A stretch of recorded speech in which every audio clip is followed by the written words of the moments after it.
जाएगा।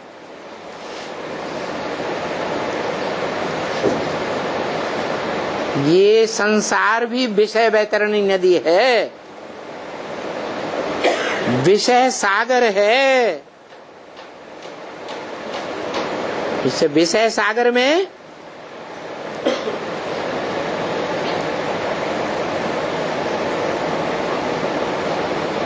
नरक से, नरक के किनारे से लेकर स्वर्ग के किनारे तक ले जाने वाला कोई खिवैया है या नहीं है?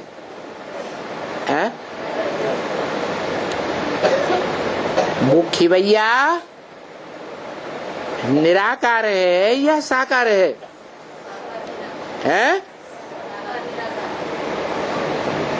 मने आत्मा से शिव समान बनता है। संगम युग में सदा निराकार बनता है।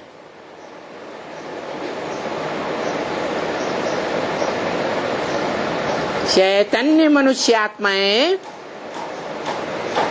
ज्ञान लेकर के चाहे 400, 500 या 700 करोड़ की संख्या में ही क्यों न हो, सब मुक्ति, जीवन मुक्ति को प्राप्त करती है, आगे या पीछे। लंबे समय तक योग लगाकर या थोड़े समय तक योग लगाकर, उन आत्माओं का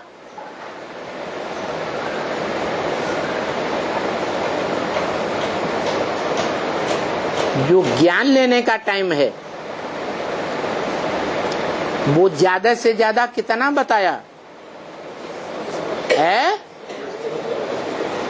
पुरुषोत्तम संगम युग कितने साल का? 100 साल का।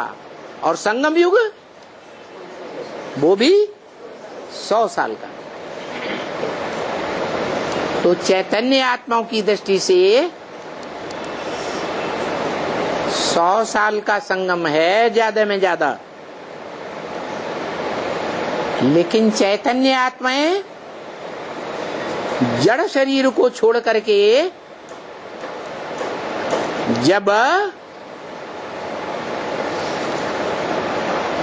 आत्मलोक में वापस जाती हैं, जिसे आत्मा का घर कहा जाता है, जो घर बाप को बताया, वो बाप हमारा घर भी है, वो बाप हमारा स्वर्ग भी है, वो बाप हमारा बाप भी है। किस रूप में पूजा जाता है? भारत में पूजा जाता है। किस रूप में? शिवलिंग रूप में पूजा जाता है।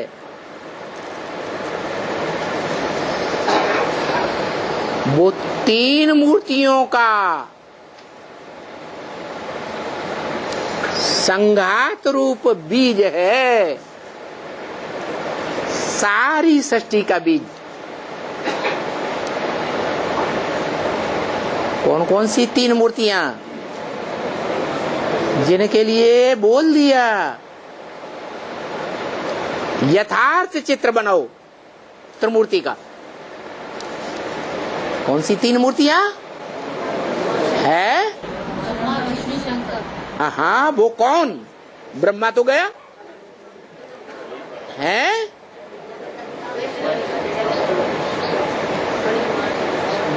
वो ही ब्रह्मा, दाढ़ी मूछ वाला भिखारी, जिसकी पूजा नहीं होती, जिसके मंदिर नहीं बनते, जिसकी मूर्तियां नहीं बनती, जिसको कोई याद नहीं करता, वही आत्मा कोई माता में प्रवेश होकर के पूजनीय बनती है। उस माता के मस्तक पर वो अधूरा चंद्रमा दिखाया जाता है। वो कौन है? जगदम्बा, जगत की अम्बा। क्या सतयुग की अम्बा की त्रेता की अम्बा कि सारे जगत की अम्बा? जगत कौन सी युग में होता है? जगन्नाथ कौन सी युग में होता है और श्रीनाथ कौन सी युग में होता है? जगन्नाथ माने विश्वनाथ। सारा विश्व, सारा जगत कलयुग के अंत में होता है। सर्वधर्मान परित्यज्य मामेकम शरणम व्रज। सब धर्मों को छोड़ दे तो सब धर्म पिताओं को पकड़े या गोली मार दे। अरे अरे इन गुरुओं को मारो। किसने कहा? किसने कहा है? शिव बाप ने कहा। ज्ञान का जो अखूट भंडारी है उसने कहा इन देहधारी धर्म गुरुओं को मारो गोली।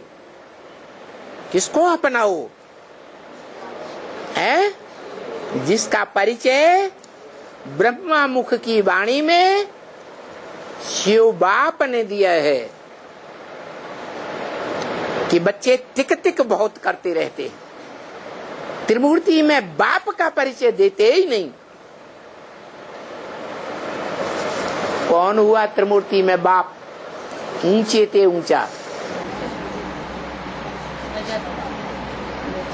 कौन है त्रिमूर्ति में? कौन सी मूर्ति है? शंकर। वो ऊंचे ते ऊंचा है संसार में। वो पतित से पतित है या ऊंचे ते ऊंचा है?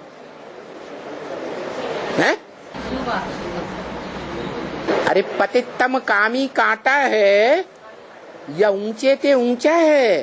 कामी कांटा है। कामी कांटा शंकर वाली आत्मा कामी कांटा। ऊंचे ते ऊंचा है? नहीं। ऊंचे ते ऊंचा है तो याद में काहे के लिए बैठा है? पुरुषार्थ क्यों कर रहा है? पुरुषार्थी है या संपन्न आत्मा है? तो नीचा है या ऊंचा है? नीचे। ऊंचते ऊंच को याद करता है। कौन है ऊंचते ऊंच? शिव। जब तक ऊंचते ऊंच का समान रूप धारण नहीं करता तब तक नीच है या ऊंच है? नीच है। तो बताया कि त्रिमूर्ति के रूप चित्र में वो कौन सा चित्र है जो ऊंचते ऊंच बाप है, जिसको 32 किरणों वाला चित्र में दिखाया गया।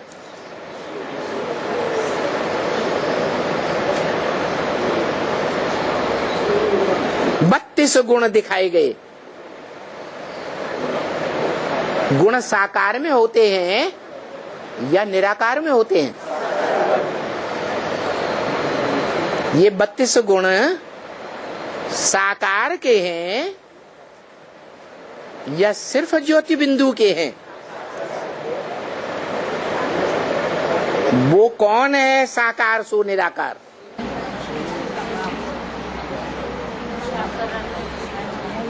जो स्मृति के हिसाब से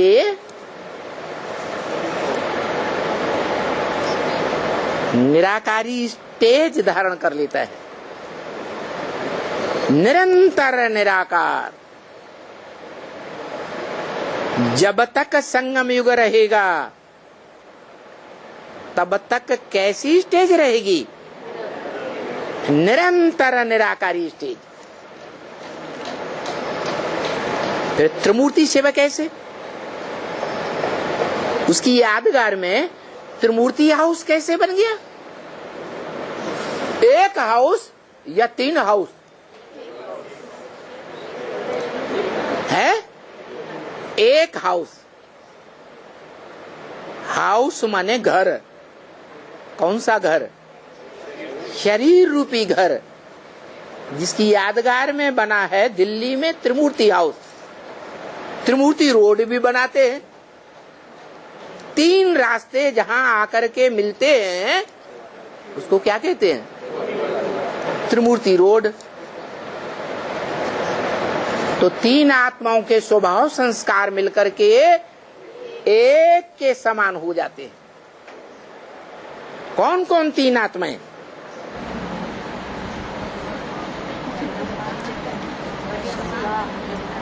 बड़ी मम्मी जगदम्बा, हाँ, और छोटी माँ लक्ष्मी,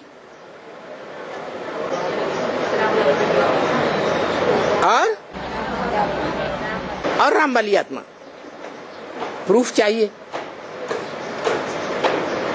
बुद्धिमान बाप के बुद्धिमान बच्चे बिना प्रूफ और प्रमाण के कोई बात मानने के लिए तैयार नहीं होते, तो कैसे मान लिया जाए कि महाकाली का पाठ बजाने वाली जगदम्बा की आत्मा और महागौरी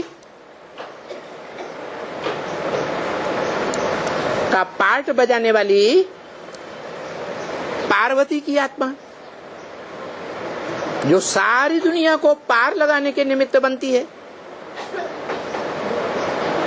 जिसका आवाहन करने के लिए अव्यक्तवाणी में भी बोला गया है। क्या बोला? विजय माला का आवाहन करो। पूरी माला के सभी गणकों का आवाहन होगा। उसके लिए क्या किया जाए? है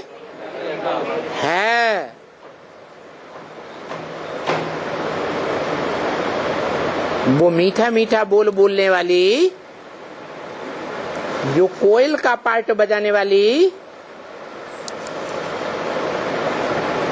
ऊंची उड़ाने उड़ने वाली कोयल कही जाती है। मीठी आवाज देती है या कड़वी आवाज? मीठी आवाज देती है। अमृत वेले कितने बजे से आवाज देने लगती है? 2 ही पक्षी हैं। एक है कोयल, जो अमृत वेला शुरू होता है और आवाज आने लगती है, और दूसरा है मोर। क्या? मोर किसकी यादगार है? राष्ट्रीय पक्षी माना जाता है। क्या? राष्ट्रीय पक्षी मोर माना जाता है। क्यों है? जिसकी पूंछ कृष्ण के मस्तक में लगाई जाती है।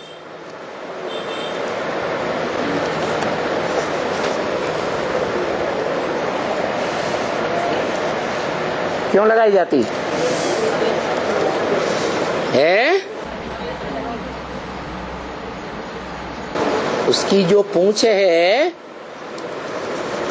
वो भगवान के मस्तक में लगाई गई, जिसे भगवान कह दिया।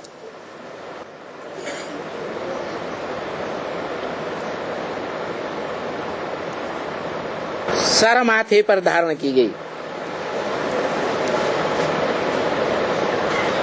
अच्छा,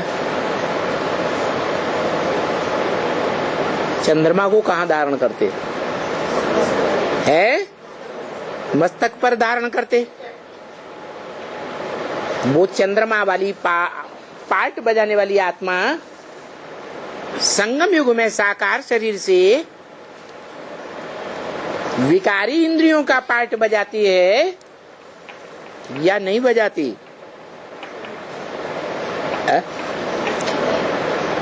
अरे नहीं बजाती।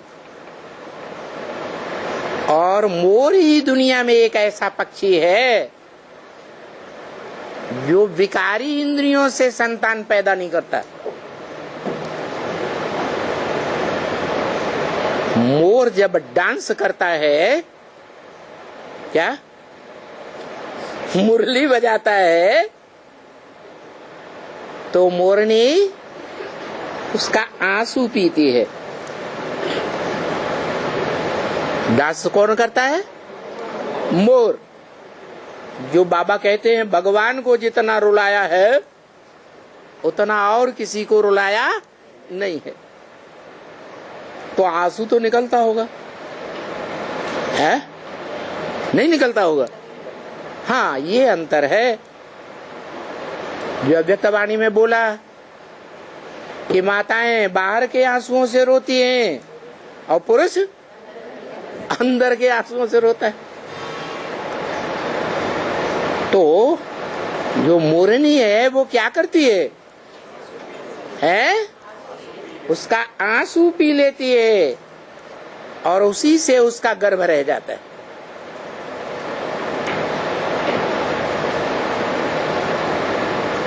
ये वाइब्रेशन को पकड़ने की बात है।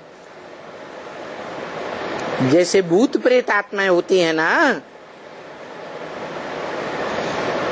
वो कमजोर आत्माओं के वाइब्रेशन को पकड़ लेती है।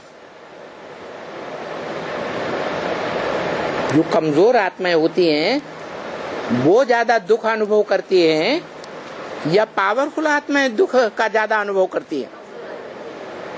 तो जो दुख का वाइब्रेशन है, कोई भी प्रकार का दुख हो, काम विकार का दुख हो, कोई के ऊपर क्रोध आता हो, ईर्ष्या आती हो, वो दुख हो, अहंकार आता हो, वो दुख हो, लोभ आता हो, कोई वस्तु नहीं मिलती हो, वो दुख हो, उस वाइब्रेशन को भूत प्रेत आत्माएं पकड़ती है। तो ऐसे ही मोरनी भी क्या पकड़ती है? मोर जो ज्ञान डांस करता है, उस ज्ञान डांस में जो दुख भरा हुआ है उस दुख के वाइब्रेशन को पकड़ लेती है, अंदर में दिल में धारण कर लेती है और उसी से राधा कृष्ण जैसे बच्चों का जन्म होता है। वाइब्रेशन से जन्म होता है या ज्ञानेंद्रियों या कर्मेंद्रियों के संबंध से नई दुनिया बनती है। वाइब्रेशन से नई दुनिया बनती है। जो बाबा ने बोला दुख की दुनिया में मरेंगे, नरक में मरेंगे तो नरक में जन्म लेंगे, स्वर्ग में मरेंगे तो स्वर्ग में जन्म लेंगे। इसलिए विष्णु के चित्र में देखा होगा, शेष शैया पर विष्णु लेटा हुआ है तो लक्ष्मी क्या करती है? स्थूल पांव की बात है या बुद्ध रूपी पांव की बात है? बुद्ध रूपी पांव की बात है। उसे आंसू पीने की बात समझ लो, दुख को हरण करने वाली है। तो ये दिखाया गया कि जो बाद वाले नारायण हैं कम कुरी के ब्राह्मण बनते हैं और वो आत्माएं कमजोर ब्राह्मण होने के कारण द्वापर युग के द्वैतवादी धर्मों में कन्वर्ट होती रहती है। उन कन्वर्ट होने वालों में सभी भारतवासियों का नंबर है। अब वो कोई भी वंश के हों, सूर्यवंशी हो, चंद्रवंशी हो, इस्लाम वंशी हो, बौद्धी वंशी हो, कोई भी वंश के हों, सभी भारतवासी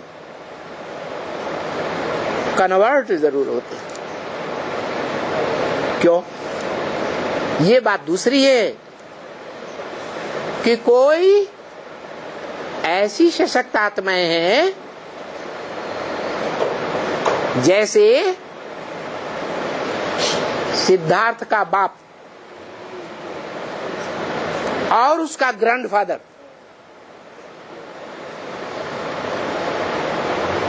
और उसका भी फादर परबाबा। पहले जमाने में लंबी आयु होती थी या छोटी आयु होती थी? तो बाप बाबा परबाबा जीवित रहते थे या नहीं रहते थे? हैं? हाँ। तो सिद्धार्थ कन्वर्ट हो गया, लेकिन बाप कन्वर्ट नहीं हुआ। बुद्ध धर्म में बाबा भी कन्वर्ट नहीं हुआ, परबाबा भी कन्वर्ट नहीं हुआ। ये बीज रूप बाप वाली आत्माएं हैं।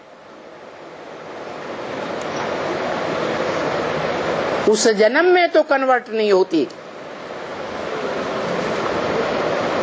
लेकिन सिद्धार्थ वाली आत्मा जो बाद में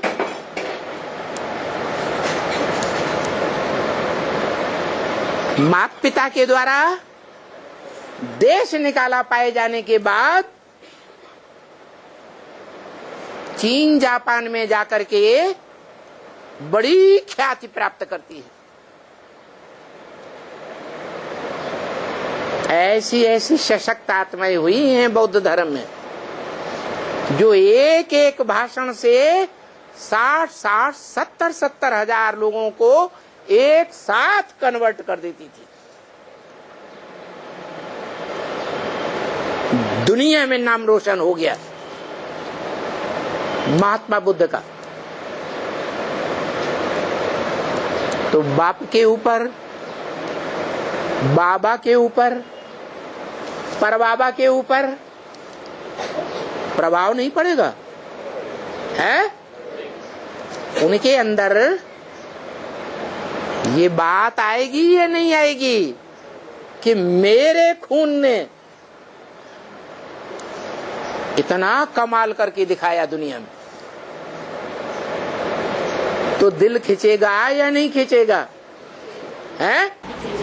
दिल खींचता रहता है, परंतु जीवन रहते कन्वर्ट, धर्म से कन्वर्ट नहीं होते। धरत परिय पर धर्म न छोड़िए।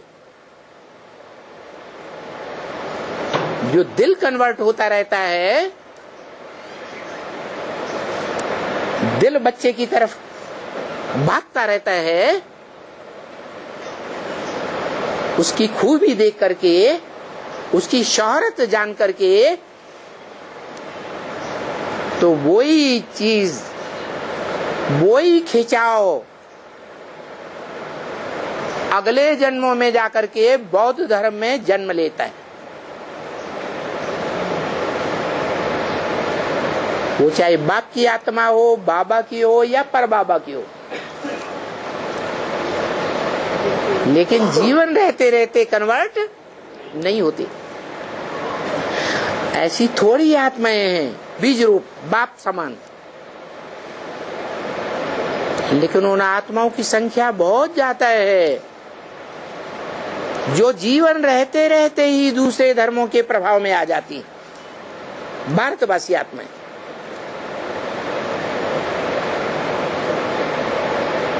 इस्लाम धर्म में कन्वर्ट होती, बुद्ध धर्म में कन्वर्ट होती, क्रिश्चियन धर्म में कन्वर्ट होती। जो जो धर्म पिताएं आते गए, जो जो आत्माएं कम पावरफुल होती हैं, उस समय वो कन्वर्ट हो जाती है। इस कन्वर्शन का फाउंडेशन कहां पड़ता है? संगम में फाउंडेशन पड़ता है। कारण बाबा ने बता दिया, एक से ज्ञान सुनना चाहिए। अनेकों से ज्ञान सुना तो विविचारी ज्ञान हो जाएगा। ये विविचारी ज्ञान की शूटिंग संगम में होती है। और ब्रॉड ड्रामा में बड़ा रूप धारण कर लेता है। जब इब्राहिम, बुद्ध, क्राइस्ट आदि आते हैं तो उनके व्यभिचारी ज्ञान में कन्वर्ट हो जाती हैं वो आत्माएं। इसलिए बोला भारतीय शास्त्रों में, सदगुरु निंदा सुनिए न काना, होय पाप गौ घात समाना। सदगुरु की निंदा कान से सुननी भी नहीं चाहिए। मन कान है,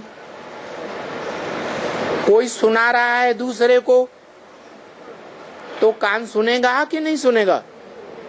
तो क्या करें?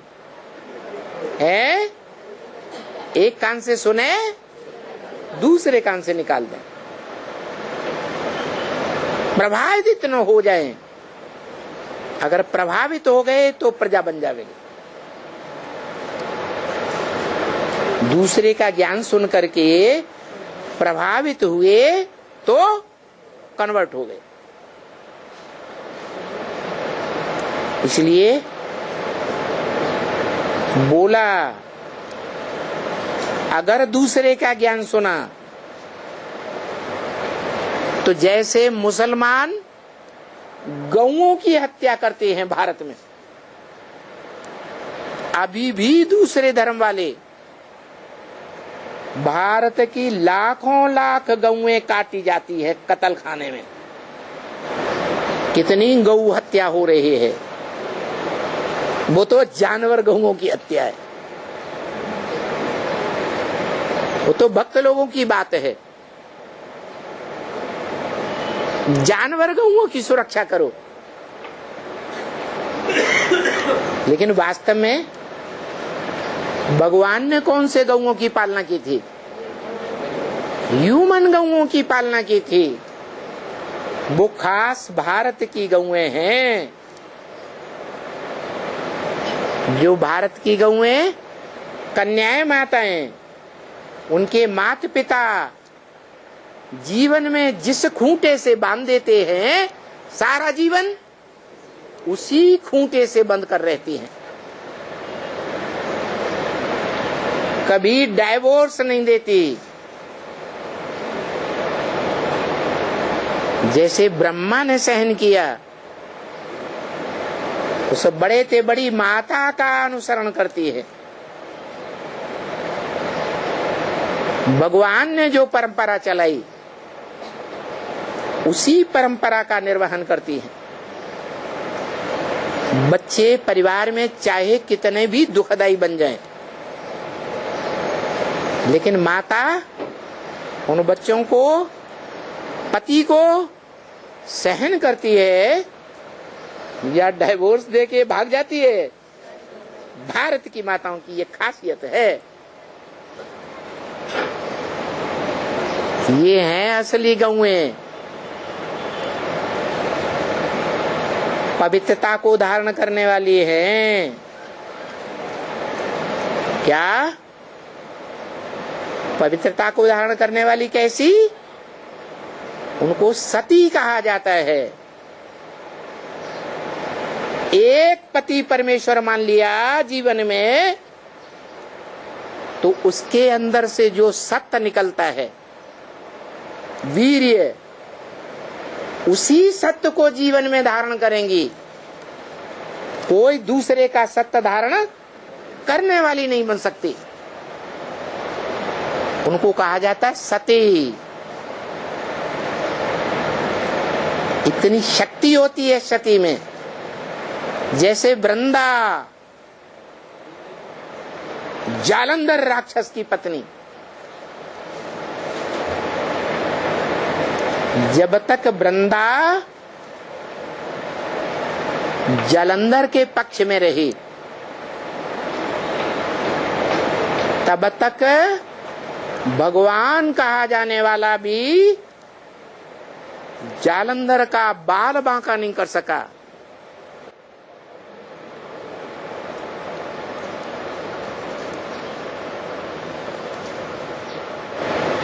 युद्ध में जालंधर को भगवान भी नहीं हरा सका, भगवान का पूरा परिवार नहीं हरा सका। इतनी शक्ति है सत्य में और सती में।